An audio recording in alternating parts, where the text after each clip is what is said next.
Hi friends, అందరికీ welcome to Lucky's world. ఈరోజైతే నేను దొండకాయ కారం కూర వండుతున్నానండి. ఇది చాలా టేస్టీగా, స్పైసీగా చాలా బాగుంటుందండి, యమ్మీ యమ్మీగా.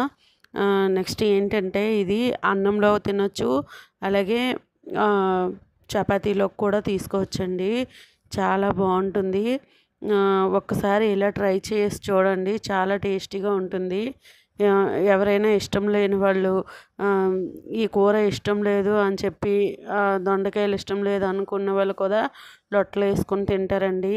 అంత టేస్టీగా ఉంటుంది. ఒకసారి ఈ రెసిపీ అయితే మీరు ట్రై చేసి చూడండి.